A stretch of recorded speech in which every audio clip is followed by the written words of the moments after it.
All right, so this is our first pass. We got this thing lined up. This car has never been on a track before, so we're not gonna launch hard. We're not gonna try to get every bit of time we can get out of this. We're not even gonna probably use the full throttle. We're just gonna go out on this tune that has not been modified. This is the tune we had from 2 years ago.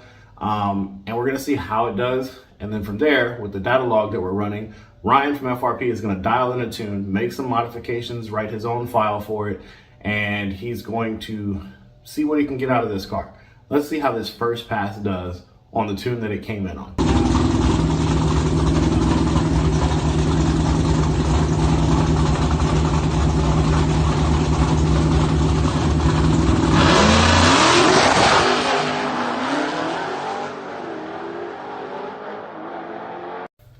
All right, was not good. First off, in the burnout, before you could see in the video, when we tried to do the burnout, I was having some weird issues. It didn't want to actually do the burnout. We got a little bit of smoke going, but we did not get nearly enough heat in the tires, and it was spinning, as you can see by the tracks as it left. I left a little bit after the other car because I had never had this car on the track, and if something happened, we lost control. I wanted to make sure I wasn't putting them at risk. So I let them go first, and then I went. That's where the delay came from. Now we're gonna turn it back around, get it cooled off. Let's get ready for the next pass.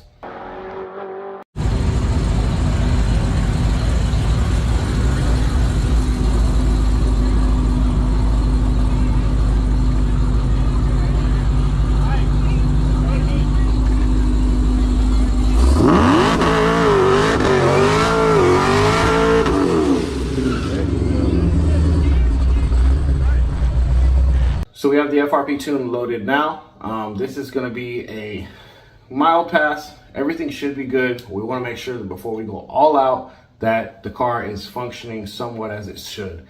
And you're about to see really quick some issues that we're gonna have.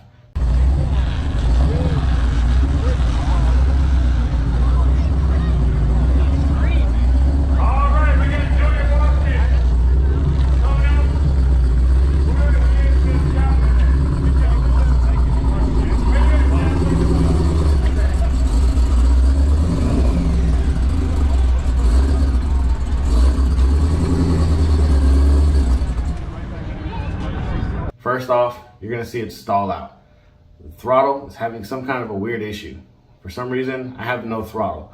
I had to end up backing up out of the beams because when I went and staged and I started giving it throttle, I had nothing. It wasn't responding, it wasn't keeping it idling, and ultimately it just died. We don't know right now if it's something we need to modify in the file. We don't know if it's a mechanical issue. We're gonna try to do this pass and then come back on the next one and see what's wrong.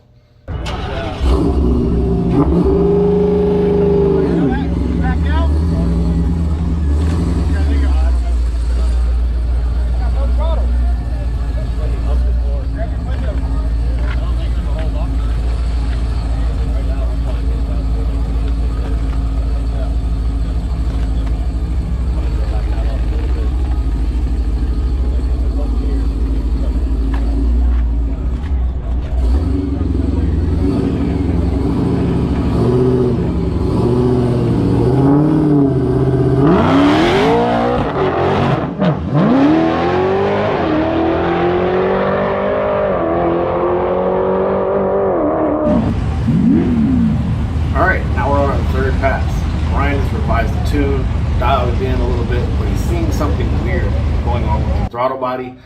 We're kind of leaning towards something mechanical, so we're gonna do this pass and see if we can find out if it's 100% tuning or mechanical. Ryan has thrown some things at it in the background to kind of narrow it down. If this does not work and we still see this issue, we're gonna have to fix something. And we have a mechanical issue in the throttle system, something in the throttle or wiring that we're gonna have to go back to the pits to fix. So let's see what we have.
about half track this time, the car fell on its face. We lost all throttle response. And as you can see, the Challenger just kind of walked away from us.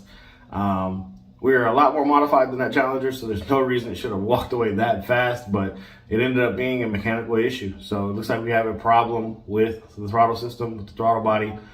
We think we found it. We got a Kong throttle body, thanks to Daniel Escamilla. I'm probably saying his name wrong, but he's at the pits with us. He happened to just have a Kong 108 throttle body for a Hellcat just sitting in his car that he's not using, it's brand new. So he ended up giving it to us so we can test to see if this fixes our problem. We're gonna go out now and we're gonna swing for the fences, because now that we've done a little drive around the pits, it seems like it's responding a lot better. We're gonna swing for the fences on this one. Ryan's gonna load up a hot, spicy tune. And we're gonna see what we can do, because I think we're lined up against something pretty fast this next race. From what I've seen, I think it's an actual bracket car.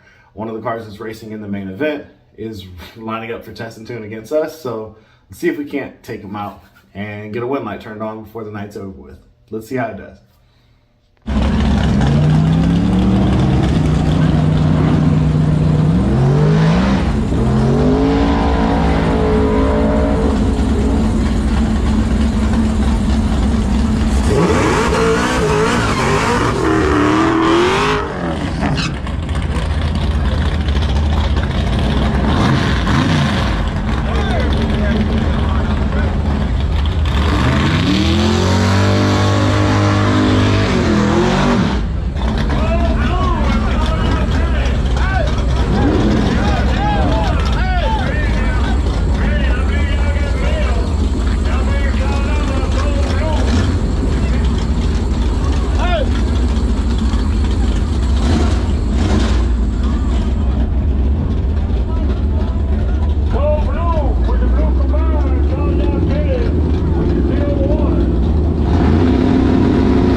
All right, all in all, went well, went very well. We got the wind light turned on.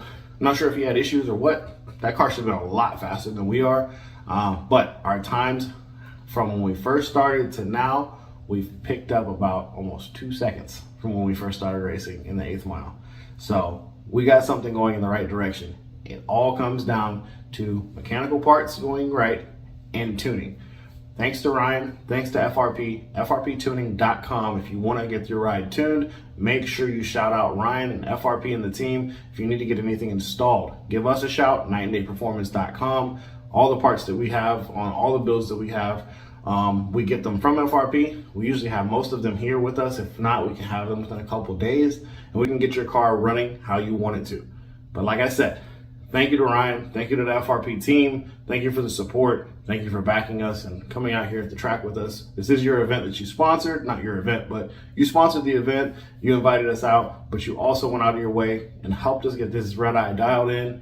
We only had 4 passes this one because unfortunately a bad crash is about to happen. I'll share it on the screen right after this. There's a bad crash, it ends up shutting down the lanes, and whenever I do that, I'm not racing after I see a big crash at the top end of the track. That's just asking for problems. This car has probably $200,000 worth of money into it, from time, sweat, labor, everything else. I'm not putting it in the wall and I'm test and tune when I'm not even making any money on it. So we're gonna go ahead and pack up, head back, and get some more stuff done at the shop. Catch you guys on the next video. Matt from Night and Day Performance signing off. Check out this next video. Hope all the drivers are good. Hope they can fix their cars. Catch you guys.